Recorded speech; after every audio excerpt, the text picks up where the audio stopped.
son que j'ai branché ici, voilà. Et puis on va faire la même chose du côté de Facebook pour le côté privé, et puis Periscope pour mon flux également privé.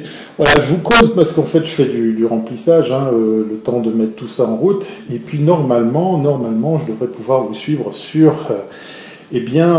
sur mon ordinateur pour voir ce qu'il y a actuellement en ligne en matière de live. Donc ce matin, vous êtes à pouvoir me suivre sur sur Periscope, sur le compte de wiscope.tv, la communauté de périscopeurs francophones qui, comme vous pouvez le voir sur le site wiscope.tv, vous propose une ribambelle de sujets, de thèmes, avec des heures et des jours bien précis. Je vais vous redonner l'URL wescope.tv. Voilà, pendant ce temps, qu'est-ce que je fais? Je vais suivre mon propre live, voilà, pour pouvoir voir si tout est bon au niveau cadrage, mais aussi pouvoir interagir aujourd'hui avec vous, puisqu'effectivement, vous êtes déjà plus d'une vingtaine, et on va voir ensemble, on va faire encore, je sais, vous pourriez me dire, on va encore manger du CES, mais en fait, on va y revenir pour la dernière fois parce qu'effectivement, c'était il y a à peine 2 semaines. Et puis, en 2 semaines, on n'a pas fini d'entendre parler du CES. En fait, ça sera même l'occasion de revenir assez régulièrement dessus parce que tout au long de l'année, salut Philippe, on a même des Suisses qui nous suivent depuis la France, c'est cool. Donc, on aura l'occasion tout au long de l'année de revenir sur certaines technologies. Moi, j'ai envie de continuer ma liste de produits, de technologies que j'ai pu découvrir, que j'ai pu remarquer à Las Vegas, au CES, parce qu'effectivement, beaucoup de ces appareils, beaucoup de ces technologies vont atterrir chez nous dans les mois ou dans l'année qui arrive. Donc voilà, c'était l'occasion de revenir encore sur le CES. Pour ceux qui chopent il y a même des têtes connues. Il y a un peu de la famille qui vient me voir. Voilà, on est amené à reparler du CES parce que pour ceux qui ne connaissent pas, CES, donc abréviation de Consumer Electronic Show, c'est le rendez-vous high-tech de l'année qui, on va pas parler de tendance, mais lance en fait, effectivement, on veut du CES, on n'y était pas. Écoute, alors très volontiers, on va en reparler. Donc le CES existe depuis 50 ans. À la base, c'était... merci Philippe. À la base, c'était de l'électroménager, les premiers téléviseurs. On a pu voir cette année, c'était assez sympa. Il y avait un coin où on pouvait voir tous les objets, toutes les technos qui ont pu, comme ça, marquer ces 50 ans. Et il y avait, par exemple, l'enregistreur vidéo, voilà, c'est tout con, le laserdisc, le compact disc, pour pas le nommer autrement. Et puis, au fur et à mesure, sont venus se greffer toutes sortes d'autres technologies qui ont fait que le CES n'était pas que pour de l'électroménager et que pour des appareils un peu rebutants. Je salue les potes qui arrivent, voilà, bonjour PPC, qui est en direct de la neige, il a bien raison, il est bien chanceux. Et en fait, pour tout vous dire, ce matin, on devait aussi être en direct de la neige, puisque je vous en avais parlé l'année passée, j'ai très envie de faire un live à bord d'un moyen de locomotion que j'aime beaucoup, voilà, qui est assez particulier. Alors pour ceux qui me suivent, allez, donnez-moi le nom de ce moyen de locomotion pour voir si vous méritez de suivre ce prochain live. Alors Bruno nous dit le hélioptère. Je pense que voilà, tu y es presque. Alors l'hélico, nous dit Monsieur Lérisson. Effectivement, l'hélicoptère, voilà, c'était prévu pour ce matin. La météo est pas trop mal, mais c'était un peu stress en fait au niveau du planning pour pouvoir vous faire ça dans de bonnes conditions. Donc je vous promets, promis juré, on va faire probablement le premier périscope, en tout cas en Suisse, en direct d'un hélicoptère pour vous faire découvrir. Alors il n'y aura pas de high-tech, on ne va pas parler de tout ce qu'on va voir aujourd'hui comme habituellement. Ça sera juste pour le plaisir de voler avec nous, pour vous faire plaisir à découvrir une région que j'aime beaucoup. Voilà, merci beaucoup pour vos encouragements. N'hésitez pas à tapoter, hein, je vais faire pareil, voilà. Vous voyez les petits cœurs jaunes qui apparaissent, jaune moutarde, eh bien c'est les miens, voilà, donc vous avez le droit de faire pareil. Puis l'autre chose, j'ai oublié de le faire, hein. Je vais tout de suite y remédier. Qu'est-ce que je fais? Eh bien, je partage sur les réseaux sociaux le live actuellement. Bonjour Rennes, bien content de voir beaucoup de Français à l'antenne. Donc, alors en lieu et place de cet hélico, on va faire quoi? On va parler de technologie, on va reparler effectivement du CES. Alors, pour ceux qui chopent le live, les lives, puisqu'on est en direct sur Facebook, on est en direct sur Wiscope, on est en direct donc sur Periscope, mais on est en direct aussi sur Facebook Live, sur la page de Wiscope, wiscope.tv. Donc je vous invite vraiment, pour ceux qui découvrent pour la première fois ce show, de vous abonner, de suivre tout ce qui se fait sur Wiscope, Wiscope, W-E-S-C-O-P-E.tv. Voilà, vous trouverez effectivement une ribambelle de contenus, tous autant intéressants que variés. Alors, le CES. Un drone à la place de l'hélico. Oui, ça serait pas mal. On pourrait même combiner les choses pour faire... Alors, ils sont combien du côté Facebook Live? On va y revenir, je vais voir. Je ne sais pas si c'est la grosse foule. J'essaye déjà de me concentrer sur... Je vous invite à aller voir. Allez, vous me donnez le chiffre parce que moi, je suis ce qui se passe sur Twitter. Donc, le CES. Oh, c'est cool. Il y a même 2020 qui est dans la place. Ça me touche. Alors, je te dis spécialement pour toi, bonne année. Je te fais des bisous. Et puis, encore bravo pour tout ce que tu fais ou ce que tu prépares. Je me réjouis d'en savoir plus. Alors, tout ça pour vous dire que le CES, c'est en fait la mecque du high-tech. Et puis, beaucoup de médias vous ont parlé des tendances. Bruno, qui est en ligne sur un des flux, a fait d'ailleurs quelque chose d'assez intéressant que je vous invite à aller redécouvrir. Pour ceux qui ont déjà vu le live de lundi passé, vous connaissez déjà ce que je vais vous dire. Eh bien, on est parti trois cinglés de haute technologie, de high-tech. Eh bien, c'est voilà, c'est le live qui déconne. Voilà, ça devait arriver. Alors, c'est quoi le souci? On va voir. Il y a un petit souci sur Periscope. Ça devait arriver. Voilà. Dites-moi que ça marche à nouveau. On va réessayer. Alors, pendant ce temps, je continue avec voilà. J'ai mon double menton, c'est super. Comme ça, vous voyez tout derrière. On va mettre la caméra dans le bon sens.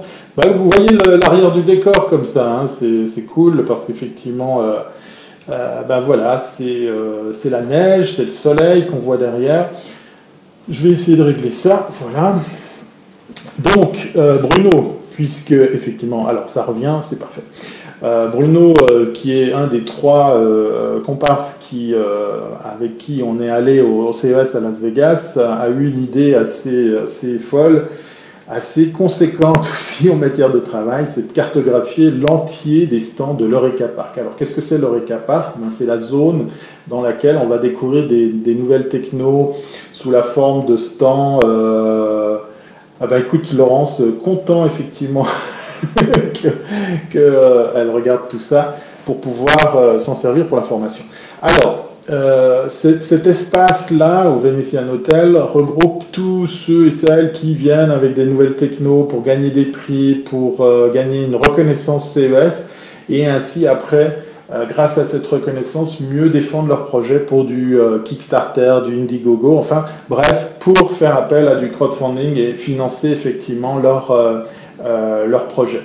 Donc c'est juste génial, cet endroit fourmi de nouvelles technologies, de nouvelles idées. C'est là qu'on a pu voir la très très grosse communauté française. Hein.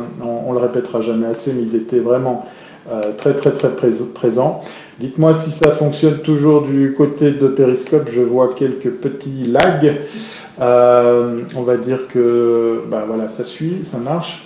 Et donc tout ça pour vous dire que cet espace est tellement grand qu'on a décidé de s'y attarder, puis de faire exclusivement cet endroit pour le cartographier. Donc vous allez trouver en fait l'entier des stands filmés en 360 degrés, c'est-à-dire qu'en fait vous pouvez vous balader dans l'Eureka Park comme si vous y étiez pour, par exemple, pourquoi pas découvrir des technologies, des stands qui vous intéressent. En tout cas, c'était ça l'idée de départ, pour pouvoir vous dire, ben, tiens, j'aimerais bien que vous alliez sur le stand là avec les colliers pour chiens ou celui-là avec la caméra 360 pour faire peut-être un sujet encore plus conséquent. Donc on a encore quelques vidéos à disposition qui vont être publiées pour pouvoir vous donner encore plus de visibilité par rapport à tout ça, donner de la visibilité à ces contenus.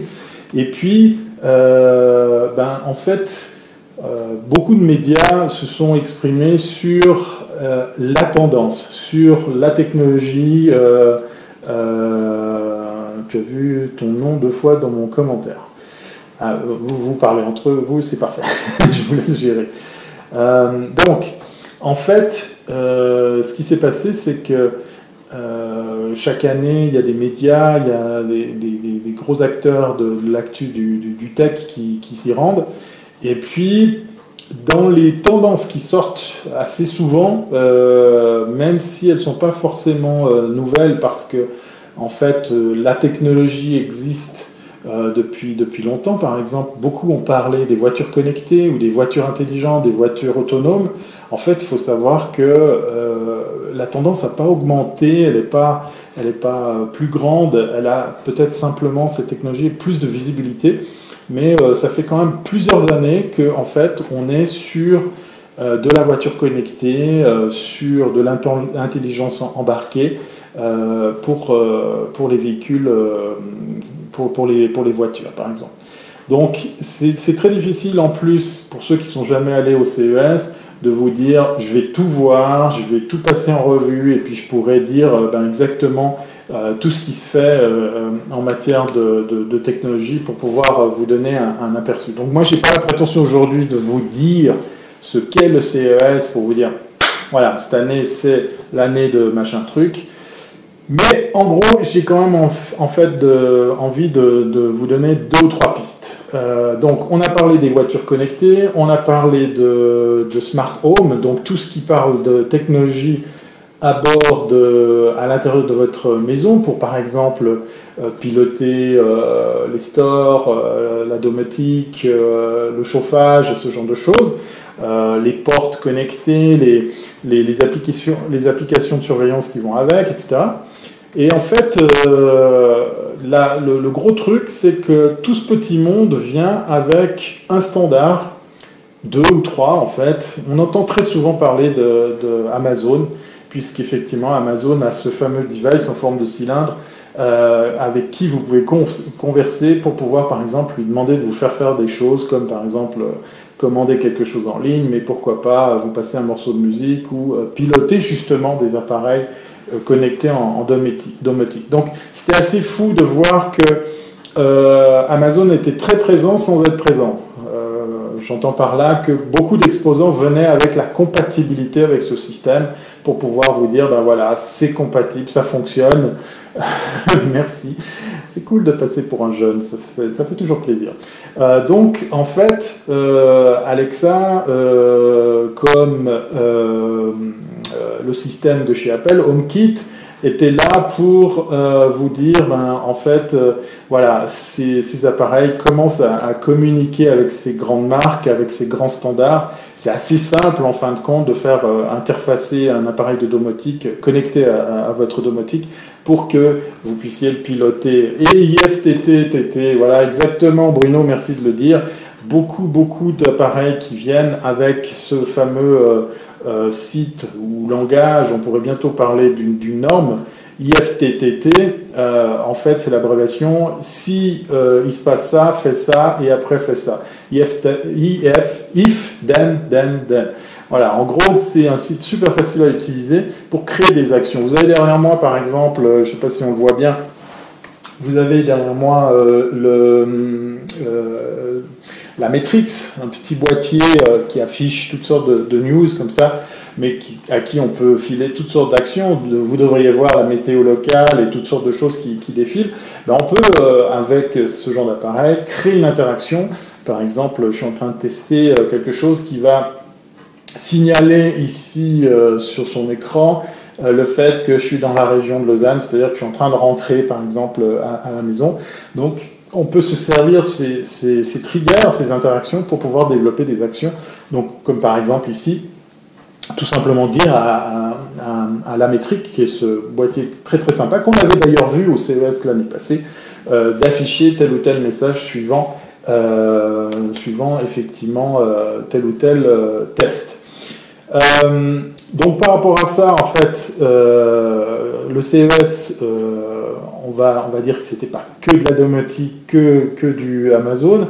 Il y avait aussi beaucoup de choses autour de l'image 360 degrés. Alors là, alors je vous parle pas des téléviseurs super fins, des frigos connectés, des choses comme ça. Ça fait toujours parler les médias, c'est intéressant, mais voilà, moi je les considère que comme des étapes.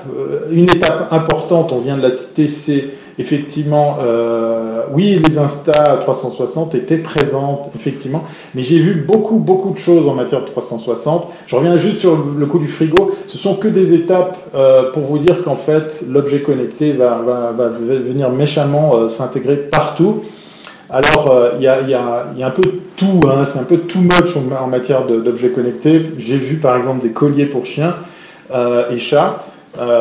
Alors ça part d'un bon sentiment, ils sont géolocalisés, vous pouvez mesurer toutes sortes de choses comme des fonctions vitales, etc. C'est un projet hollandais à la base.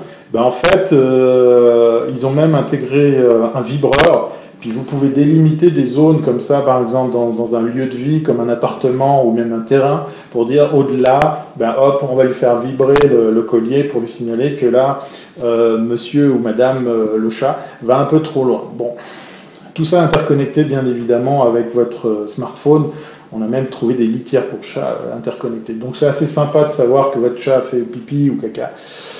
Voilà, je vous laisse juger par rapport à l'utilité de ce genre de choses. Maintenant, je reviens sur le 360. Alors le 360, moi, ce qui m'a bluffé, et là j'ai vraiment envie de parler de tendance, déjà le premier problème avec le 360, c'est, merci Bruno de me rappeler, c'est le manque de contenu. Alors, on est assez fiers chez Wiscope d'avoir fait une grande première il y a quelques jours, puisqu'on vous a proposé un live en 360 degrés depuis Paris, depuis Nice, depuis d'autres villes de France, pour pouvoir vous dire, ben voilà, on fait du live et en plus en 360. Alors, pour la petite histoire, c'était effectivement un Insta 360 du côté des appareils, et l'occasion a été donnée de vous faire vivre une expérience live assez sympa depuis plusieurs villes.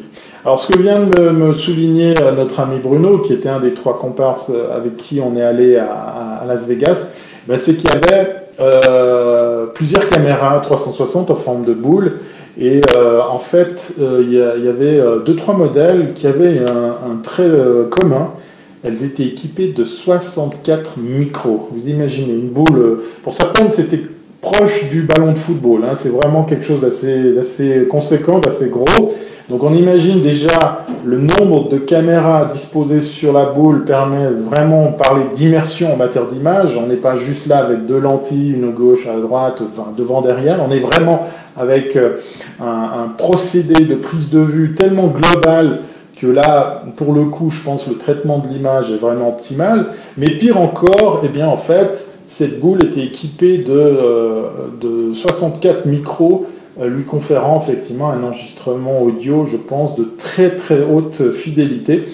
Et dans les expériences qu'on a pu vivre, c'est la Sony Cam, merci Bruno, eh bien on a pu vivre un son, et étonnamment avec un bête casque stéréo, hein, donc gauche et droite, un son immersif vraiment bluffant. Je reviens toujours avec l'exemple de ce device qu'on prenait dans la main pour par exemple simuler la position du son pour pouvoir se déplacer dans l'espace et de vivre ce son comme si on y était.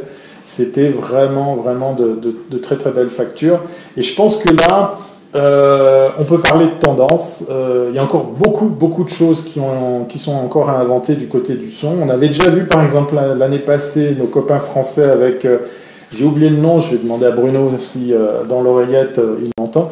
Eh bien, par exemple, ce système de haut-parleur, c'était une petite plaque de 20 cm sur 20, remplie d'alvéoles. Ça ressemblait vraiment à une ruche d'abeilles. Et en fait, ce truc vous balance un son super directif. D'ailleurs, la personne sur le stand s'amusait à pointer les gens qui passaient, puis vous entendez tout d'un coup de l'eau qui coule, mais vraiment dans votre oreille. Et la personne qui est à côté de vous et celle qui est de l'autre côté n'entend rien du tout. On est vraiment avec un canon à son qui vous balance comme ça. Alors après, les usages, voilà, la question reste ouverte. Mais par contre, je reste persuadé que du côté du son, il y a encore beaucoup de choses à faire parce qu'effectivement, on n'a pas fini d'inventer tout ce qui peut se faire autour de ce support.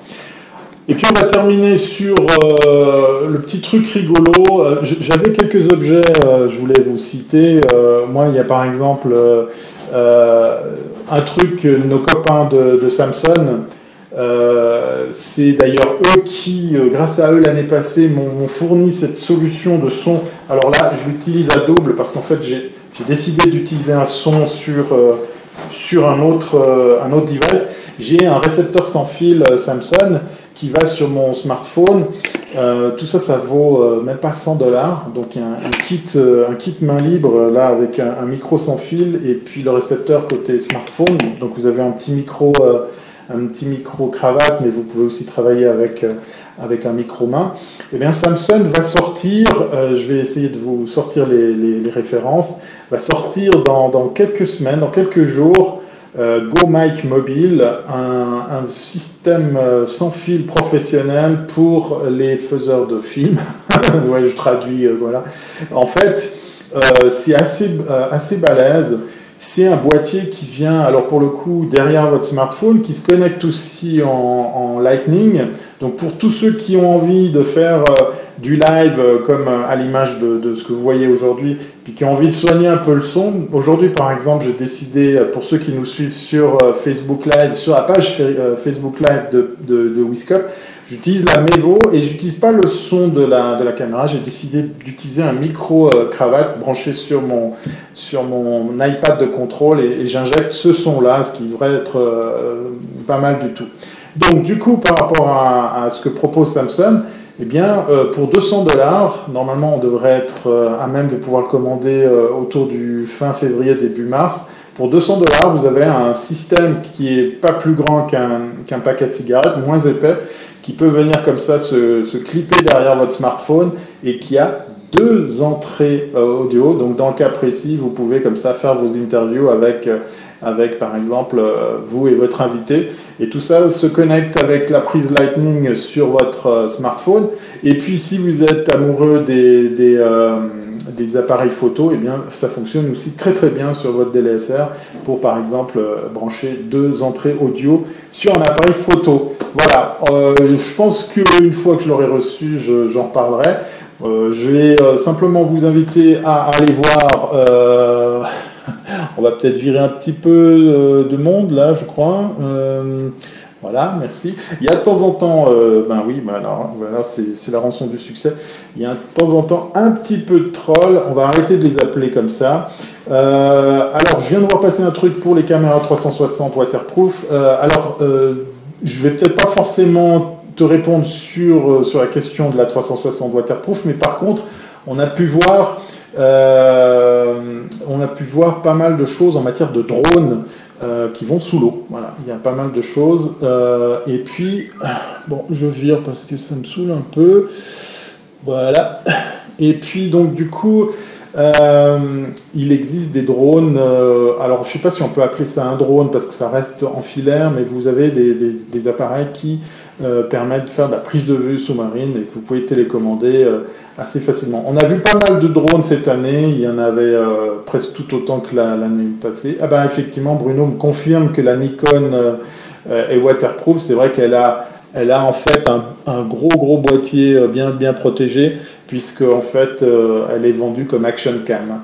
Par contre, je vous invite à contacter Bruno pour qu'il vous donne son compte rendu de la qualité et de l'usage de cette Nikon.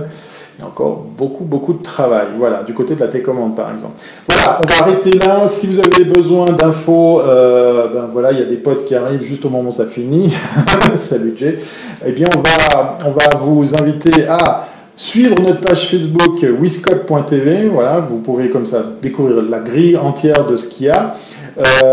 On fait un Wiscop, voilà, on fait un live sur Periscope en 360 très bientôt avec Bruno justement. On va s'amuser justement avec cette la télécommande. Est-ce qu'elle est waterproof? Ça c'est une bonne question. De nouveau une question pour Bruno. Donc si vous avez des questions, si vous avez envie de crocher un petit peu plus, allez sans autre sur wiscop.tv, allez sur Facebook, allez sur les réseaux sur lesquels vous trouvez mon profil et n'hésitez pas à poser les questions. Côté 360, on a plein de surprises pour vous. On a aussi cette belle grande première que vous pouvez aller revoir en replay. Wiscop a donné vie à une jolie opération qui a été mondialement reconnue. Un premier live en 360 dans plusieurs villes de France, c'était bien sympa. Dommage, il n'y avait pas la Suisse dans le lot. Et puis on va revenir sur le matos sous la forme de tests en grandeur nature. Et puis pour les amoureux de la montagne, pour les amoureux du beau décor et les amoureux de l'hélicoptère, promis juré, on va se faire plaisir à vous emmener dans un live en direct à bord d'un hélicoptère. On va tout simplement bien prendre le temps de vous préparer tout ça. Voilà, le live en 360, j'ai failli vomir. Et oui, c'est aussi le risque de ce genre de technologie, c'est d'être carrément dedans. Voilà, je vais dire au revoir à nos amis de Facebook qui nous suivaient